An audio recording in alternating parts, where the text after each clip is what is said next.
Вероника, более глупых слов в своей жизни я не говорил никогда. Нет, говорил лет 14. Нет, 15. Ой, какой ужас. 15 лет назад я был уже достаточно здоровым лбом, чтобы делать предложение.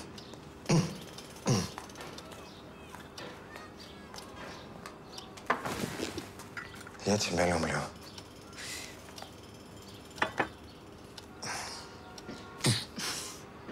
Я знаю, ты очень любил Андрея. 2,5 года – это срок.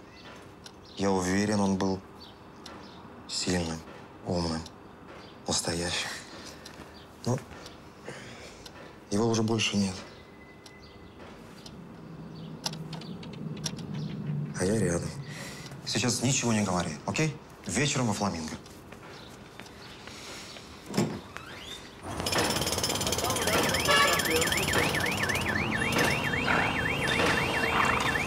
Мужчина, лошадки не поможете? Не поможете?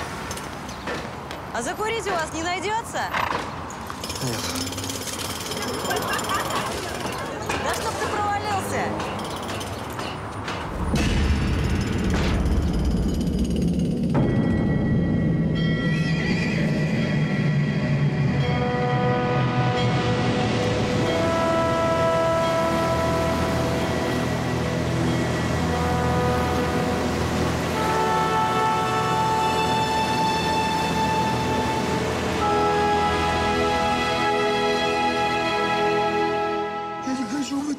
Мы не используем подобных понятий.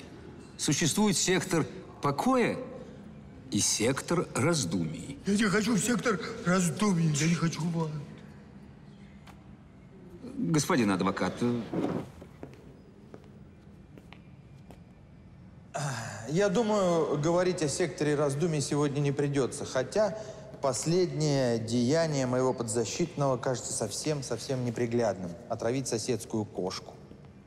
Испачкать собственные рукава ядом, сполоснуть их в своем супе и ровно через 10 минут отправиться вслед за милой киской.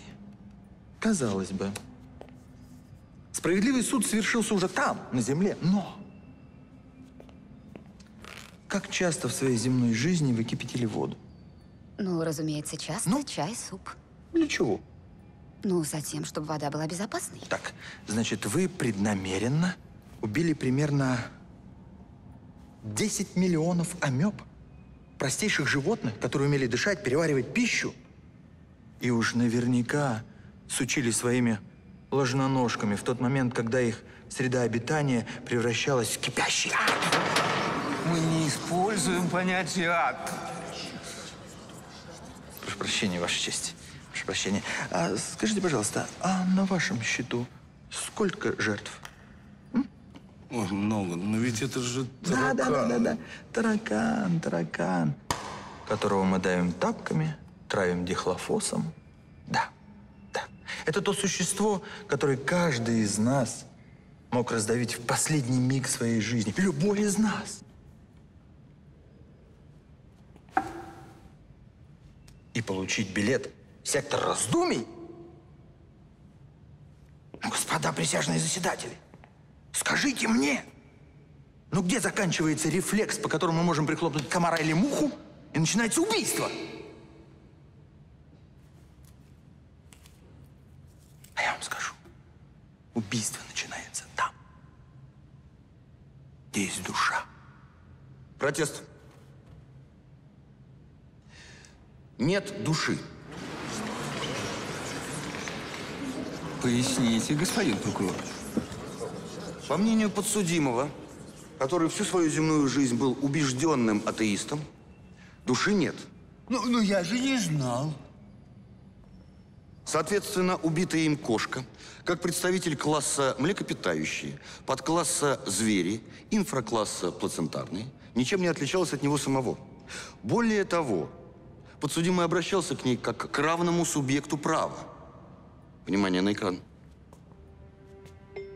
Ну что, зараза, не будешь больше ссать под дверью? Скажи еще, не специально. За свои поступки надо отвечать. Полностью с вами согласен. Убийство себе подобного. Последнее деяние, осуществленное вами при жизни. Ни на чем не могу настаивать, но вряд ли это сектор покоя.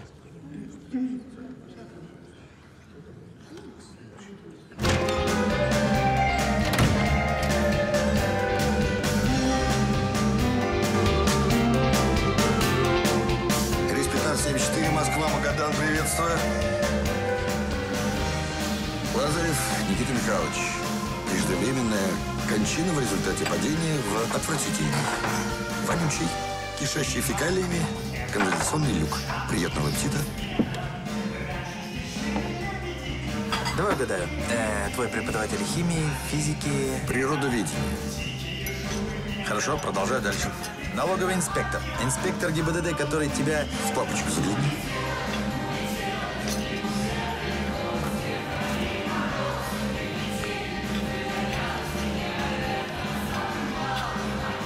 Все нормально.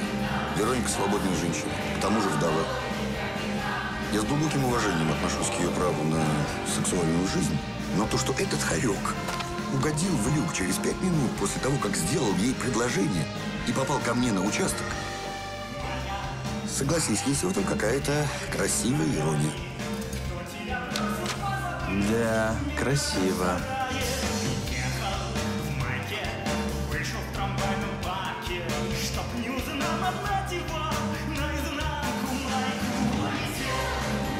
Что?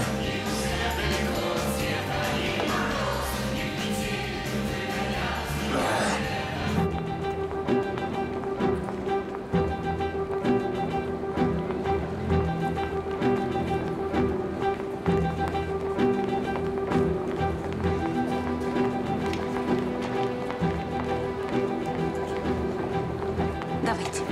Почему по последнему деянию? А если я всю жизнь был, не знаю, праведником, напоследок украл мюсли в магазине? Нет, ну, я мюсли не крал, но хотелось бы понять принцип.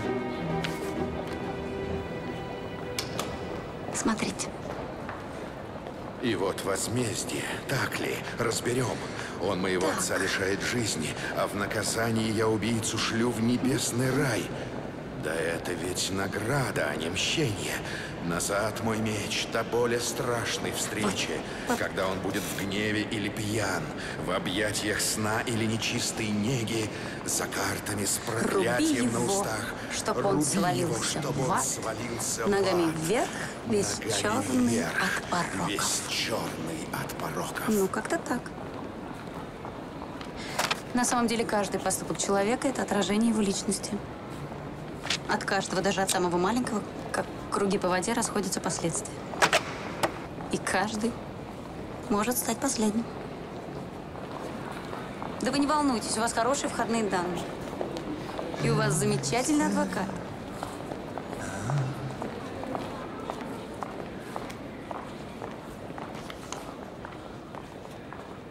И интеллигентный прокурор. Нет.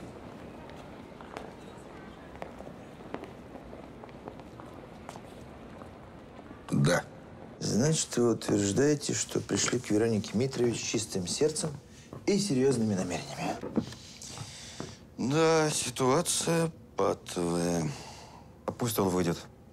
Дело в том, что в те процессуальные отношения, в которые мы с вами вступили… И будем вступать регулярно, вплоть до отправки вас в ад. Или в рай. Делегируют прокурору определенные полномочия. Делегировать в данном случае означает давать. Ну, для человека, который пишет драпповое пальто с 2 «П», может быть непонятно. Я знаю, вы окончили Оксфорд. И у вас была крутая юридическая контора, машина Бентли, но вы ведь умерли. А Вероника Митрович делегировала мне, в смысле, дала понять, что перед смертью вы вели себя как последний чудило.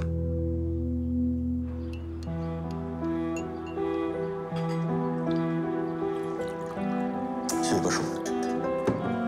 Андрей, я обещала сестре, она уже ждет. Ужин приготовила. Вероника. Ты знаешь, что самое ужасное в семейной жизни? Однажды друг другу надо есть до зубовного скрежета. Уходи.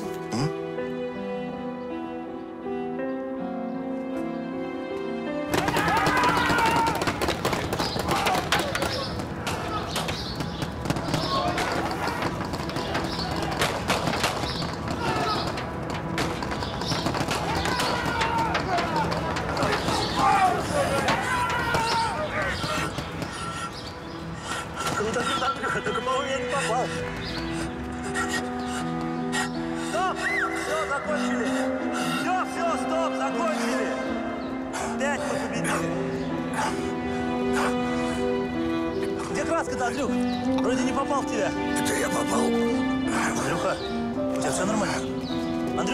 Андрюха! Ребят, врача срочно надо, ребят! Если уже говорить про ад… Мы говорим сектор раздумий. То вашим последним деянием было выстрелить краской за $200 в такого же богатенького пижона. А моим – сделать предложение несчастной, одинокой женщине. Не факт. Что значит не факт? Не факт, что это было вашим последним деянием. Вероника, более глупых слов в своей жизни я не говорил никогда. Нет, говорил лет 14, нет, 15. Какой ужас. Смотри, твоя фотография. 15 лет назад я был уже достаточно здоровым умом, чтобы делать предложение. Я тебя люблю. Я знаю, ты очень любил Андрей. Но 2,5 года – это все-таки срок. Я уверен, он был настоящим, сильным умом. Но его уже больше нет. А я рядом. Сейчас ничего не говори, окей? Вечером во Фламинго.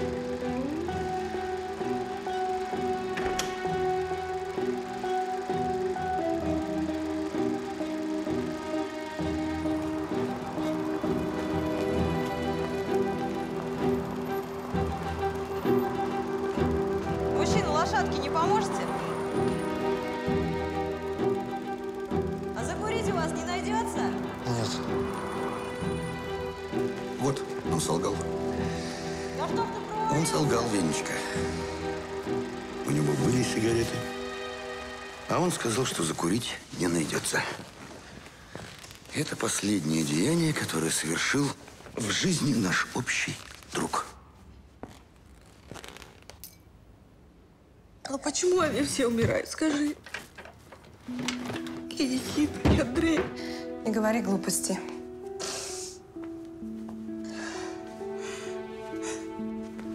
Он заказал столик. Его звонили из ресторана, спрашивали, почему не идем. Эти спасатели достали телефон из люка, и я не ответила. Ты бы все равно не вышла за него замуж. Ну, не знаю. Ничего не знаю, кроме того, что почему-то Андрея нет, а я живу. И с Никитой у нас могла быть хорошая жизнь. Ребенка могли родить. Прости меня, что я вас...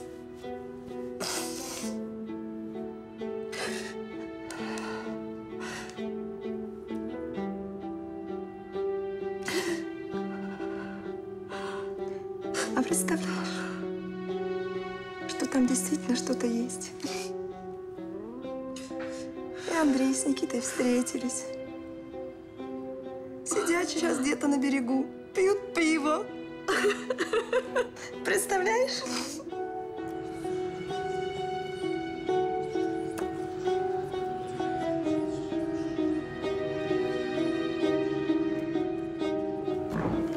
Господа присяжные заседатели, деяние, которое мы будем рассматривать, ложь.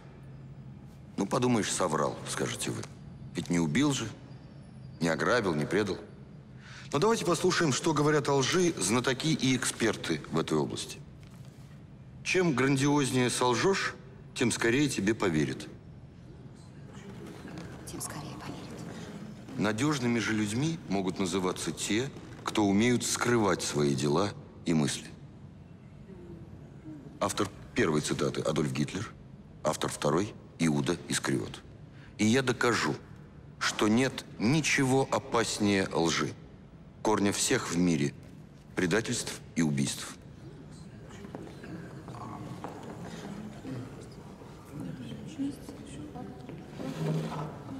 Что сказать?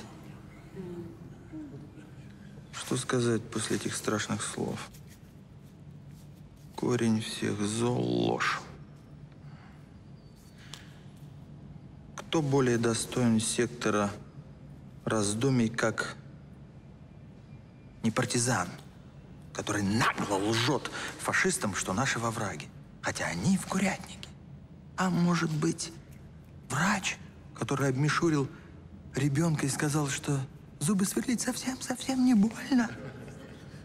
Нет. Наверное, муж, который говорит своей 100-килограммовой жене, что она совсем не похожа на бегемота, разве что только веселыми глазками. Господа, это тоже ложь.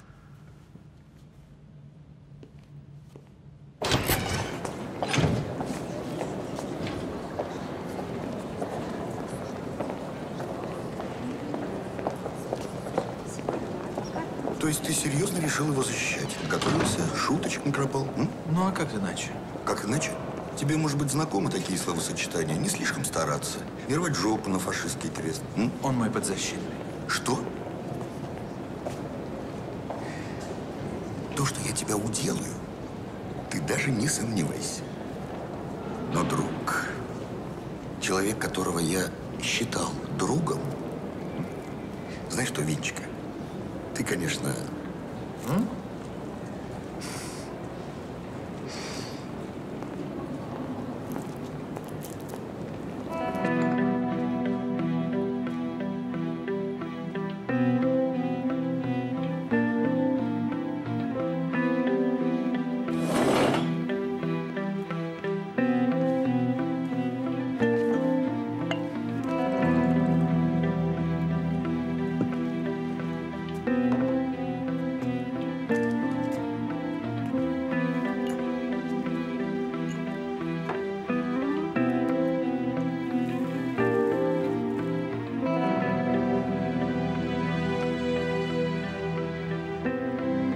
Настоящий кофе, виски, сигары, горький шоколад.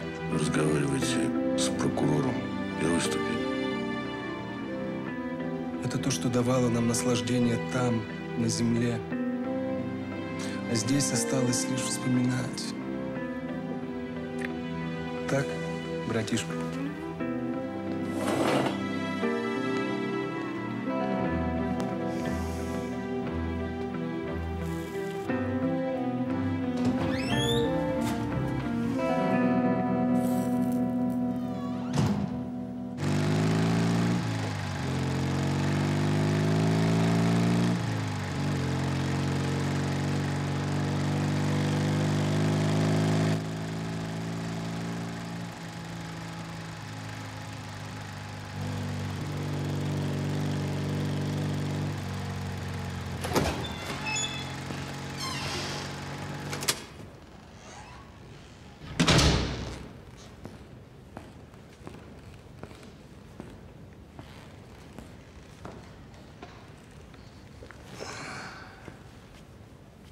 У тебя пепел на рукаве.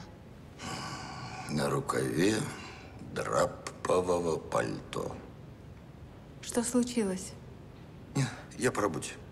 А? Спасибо.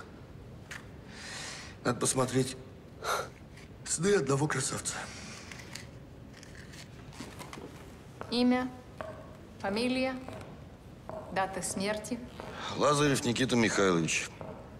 Захлебнулся в дерьме 20 часов назад.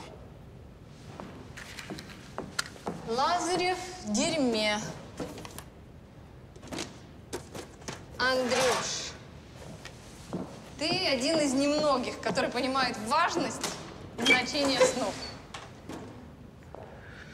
Во сне человек искренен, и волнует его то, что волнует на самом деле, а не то, что он пытается показать. Правильно? Не хочешь присниться своей жене? Нет. Пускай снятся пейзажи, чайки, морские свинки. Что там у тебя еще в каталоге? Кстати, у меня новый потрясающий каталог. Замечательное обстоятельство. Можно явиться на берегу океана. Белый песок, бирюзовая вода. Ну, хорошо. Не хочешь океан? Пожалуйста, отель 5 звезд. Можно обыкновенный отель. Ты в номере, один, тоска. Вдруг открывается дверь, на пороге тот, кому ты хотел явиться. Чемоданом, промокший, и такой же одинокий, как и ты. Вы бросаетесь друг другу на шею.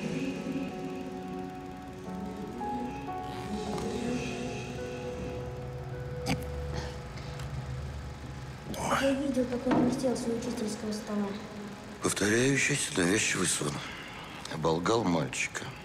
Возможно, сломал ему жизнь. Недаром же взрослому мужику снится позор 20-летней давности. Я не брал денег. Значит, Лазарев врет? Денис, посмотри Никите в глаза. Никита, ты врешь? Сможешь выписать фамилию этого пацаненка? Для тебя я даже запрос сделал. С меня цветы. Оттуда. Полевые.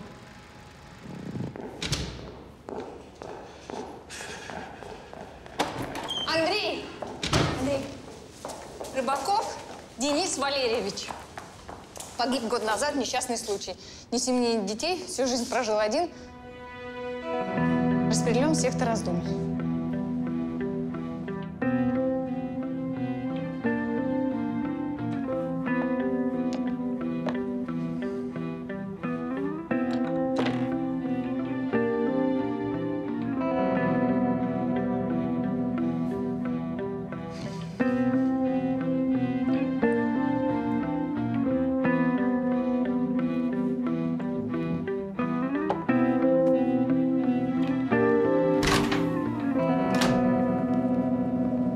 Знакомьтесь, Денис Валерьевич Рыбаков.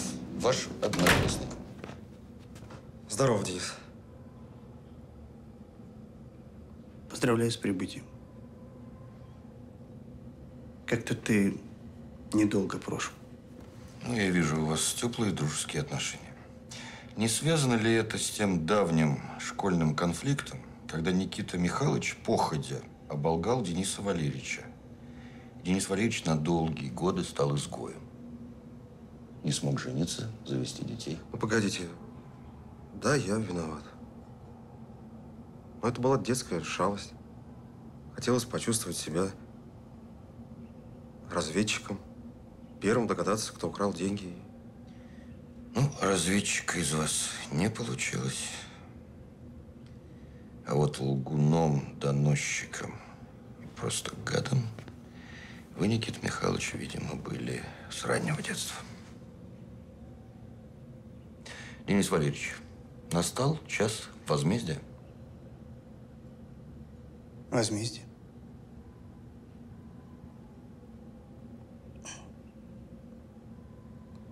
Я не буду давать показания. Я могу возвращаться обратно.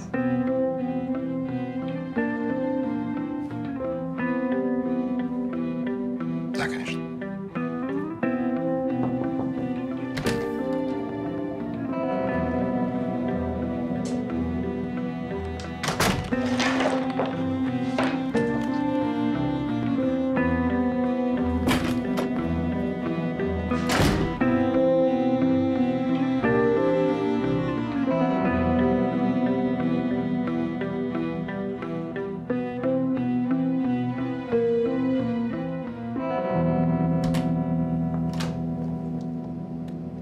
Здрасте.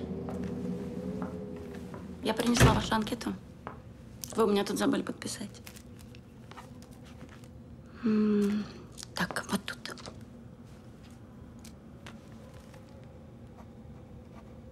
Угу. Так. Хотите шоколад? Берите. Спасибо. Ну. Но все через это проходят. Просто столько в жизни дерьма делаешь. Если бы заранее знать. Ну, заранее. Или если бы можно было вернуться. Бывает же, человек воскресает. Буквально в гробу.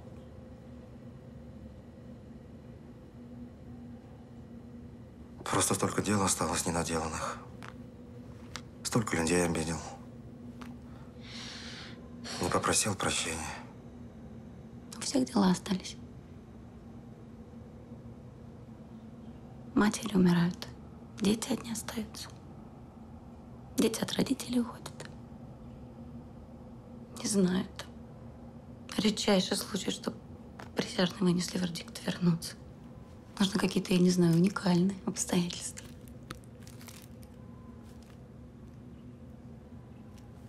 Совсем не похоже на то, что там. Так это иллюзия. Ну, можно у нас разве тут... Откуда у нас тут шоколад, молоко? Откуда у нас тут корова? Ладно. У нас, конечно, есть контрабанда. Только чуть. Мы от этого потом болеем, как люди на земле после. А знаете что? Можно послать птичку. Это, конечно, тоже не приветствуется, но... Птичку? Угу.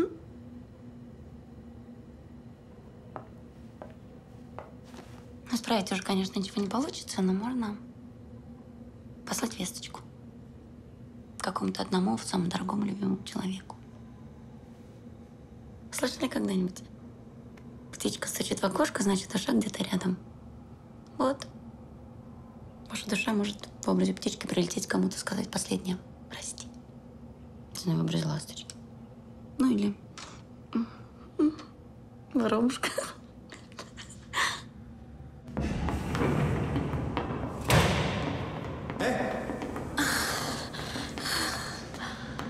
Что делаем?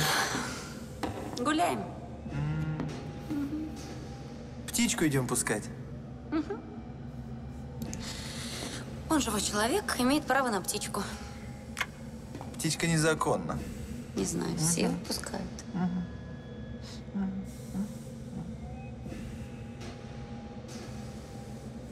В конце концов, его адвоката вы. И вы должны заботиться, чтобы вашему клиенту было спокойно. Проблема в том, что я еще и друг прокурора.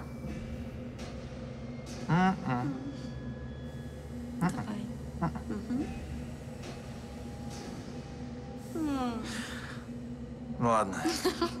Пусть будет птичка. Но птичку выберу я. Нет.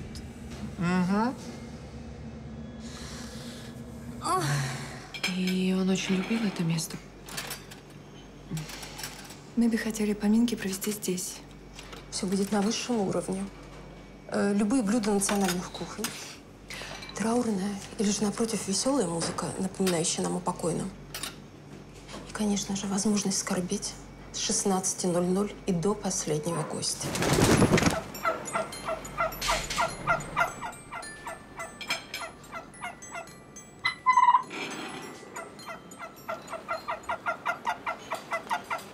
В атмосфере светлых воспоминаний о Никите Михайловиче.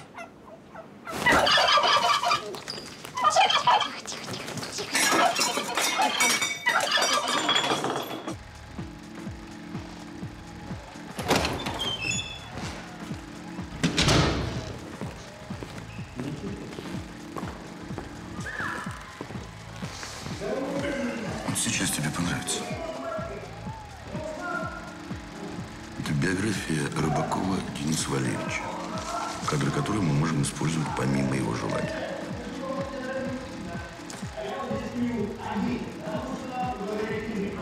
Вот сейчас он впрямую обвинит его.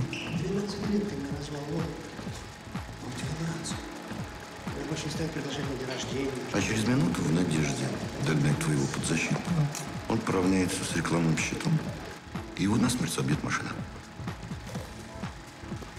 Благодарю. Вы проиграли.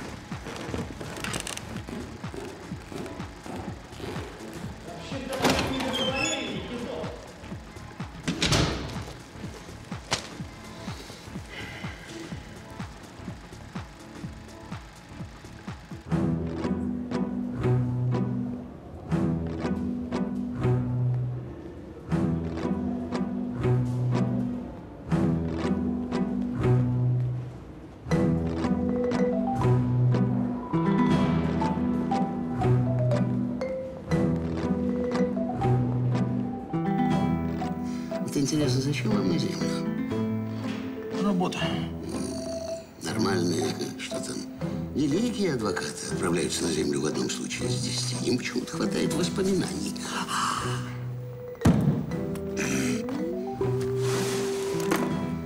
А вам скоро мужские дела вообще выдавать перестанут? Это за что? Да уж не за ваши фокусы с аквабайком. Послушайте, а что они у нас какие-то покоцанные, а? А так пользуются, знаете ли, так берегут муниципальное имущество. Есть у нас некоторые работники юстиции, которым плевать на то, что ремонт и хранение тел требуют бюджетных средств, что тело могло бы пользоваться еще не одно поколение. Жирный. Вы работать отправляетесь.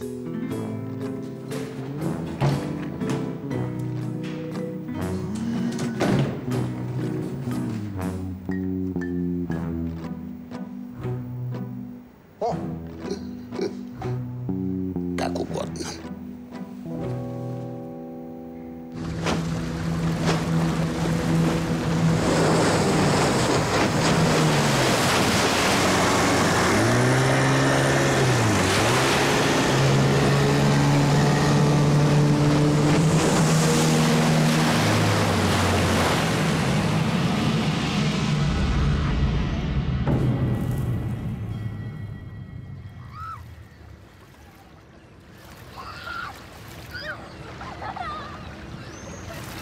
Дядя, почему у вас штамп на спине?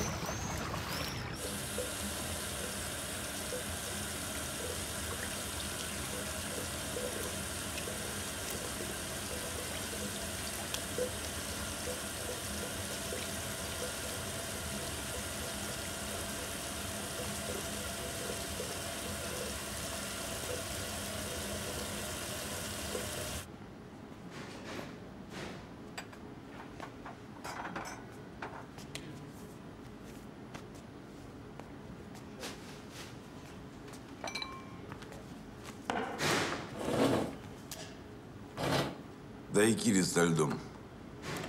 Ром, лайм, сахар. Любимый напиток писателя Хемингуэя.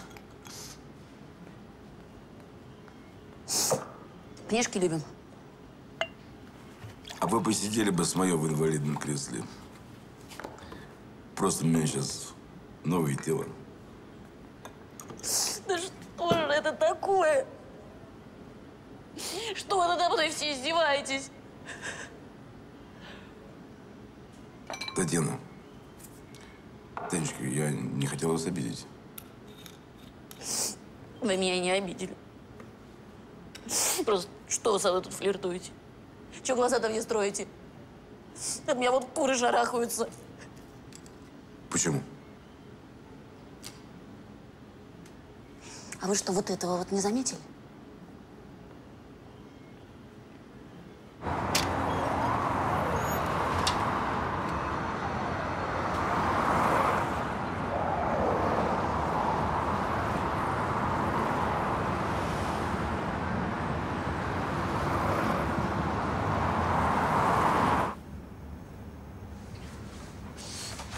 Во-временное пользование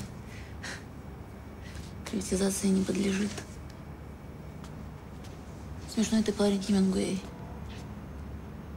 А ты чудесная. Знаешь, все вот это, загар, мышцы, уши, вся эта фигня. Скафандр, под которым прячется настоящий. Ты правда так думаешь? Я знаю. Хочешь, я тебе дайкири сделаю? Не, я собой сделаю. У меня есть пластмассовая бутылка. Да нет, спасибо, Танечка. Подожди.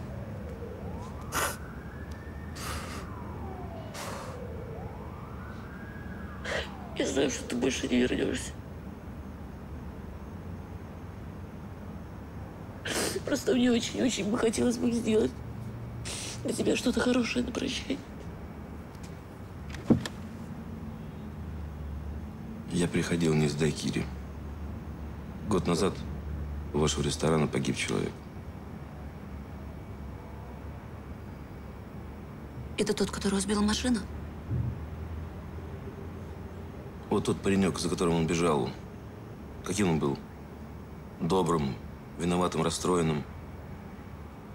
Я понимаю, что звучит это смешно, но мне действительно нужны хорошие, теплые слова, которые ты можешь про него сказать. С такими еще грустными глазами.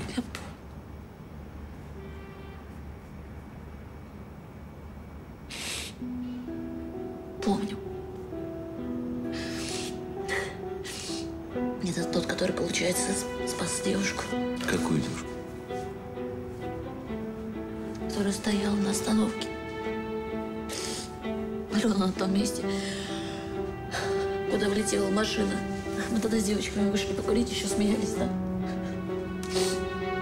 Над этим кренделем, как он ее клеил. Она что-то психанула на него. Шла, он тоже побежал за ней. А потом через пару минут ровно на этом месте сбила очкарик. Спасибо. Скафандр! Вот это скафандр! В следующий раз его и получите!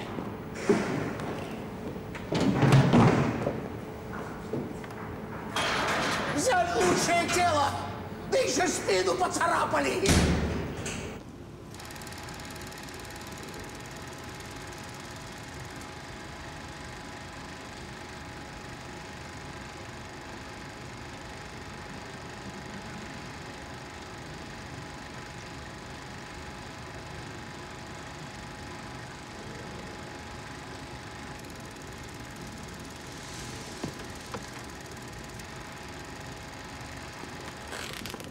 Мать вашу. Аргумент обвинения очень серьезный. Мой подзащитный оболгал одноклассника, от чего, кстати, не отказывается. Затем одноклассник годы спустя обвинил моего подзащитного в полном фиаско собственной жизни. Прямой билет в сектор раздумий. Если бы не одно, вернее, несколько «но». Первое «но» я называю эффект табурета. Разрешите? Итак, малыш, неуверенно стоящий на ногах, падает и ударяется о табурет. Крики, слезы, боль. Что же он делает дальше? Правильно, он наказывает мебель. А-та-та, а-та-та. Какой плохой табурет, говорит ему мама. Потому что обидно. Обидно осознавать, что в своей боли виноват ты сам и никто иной. Вопрос. Вы считаете, что табурет не виноват? Да. Нападите на него. Примените по отношению к нему физическое насилие. Конкретно удар.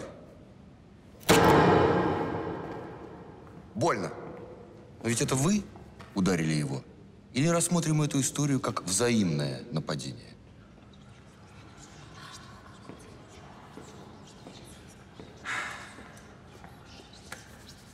Хорошо, тогда другое «но». Защита вызывает свидетеля. Прошу вас, госпожа Морфея.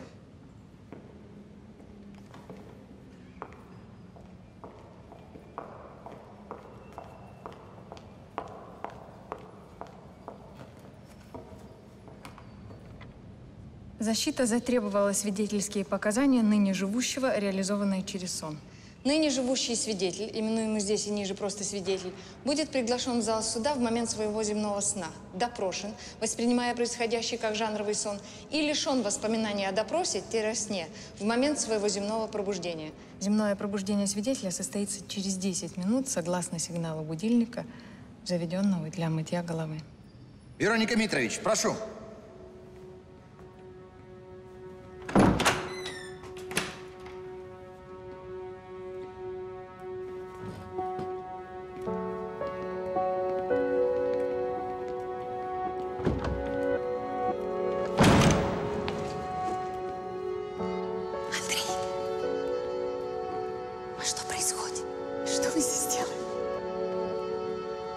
Прошу.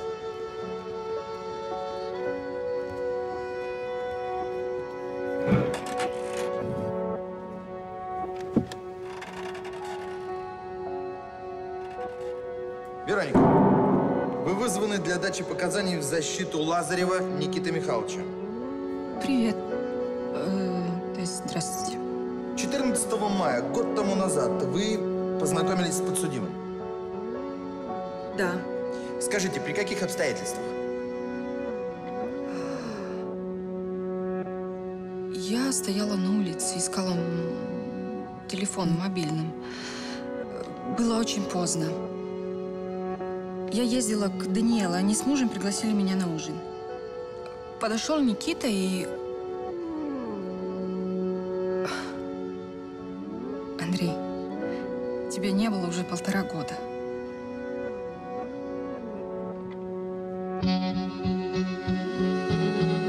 Андрей! Ты не умер, Андрей! Ну вот же ты, живой! Андрей! Ты говорили, что он умер! А он жив! Вы приглашены сюда для дачи показаний. Да.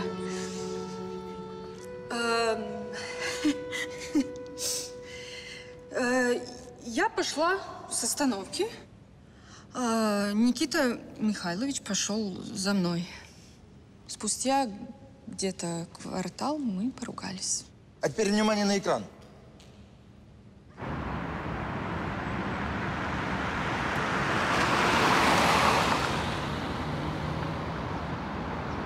Девушка. Девушка.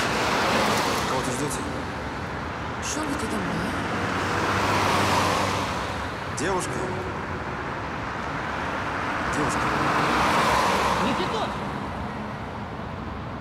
Ты где, Никитос? Нет, ну так нечестно, Никитос. Очень хочется тебе сказать. Никитос!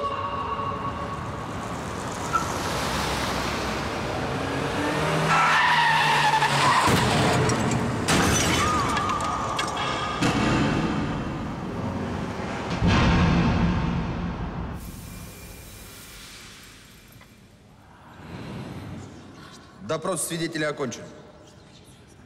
Таким образом, защита утверждает, что подсудимый, напротив, спас человека, молодую, хрупкую женщину. Очки. Господин прокурор, объясните, пожалуйста. Водителя ослепили очки. В них отразился свет фар. Поэтому он не справился с управлением. На свидетельнице были очки? Может быть, на подсудимом они были? Нет, эти люди находились в абсолютной безопасности на остановке. И только у Рыбакова были очки. И это только его смерть и его судьба.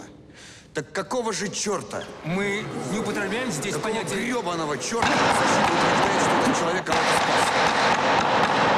Господа присяжные заседатели, у моего подзащитного было много фактов лживого спасения. На 3-м курсе института он спас друга от отчисления, взяв его вину на себя. 4 года тому назад он собрал последние деньги для того, чтобы отвезти маму в Париж. Ему хватало мужества улыбаться, хотя он знал, что она смертельно больна. Диплом неудачника и горькое заблуждение смертельно больной женщины. Вот это вы ставите на одну чашу весов с гибелью человека. Прошу прощения, Ваша честь.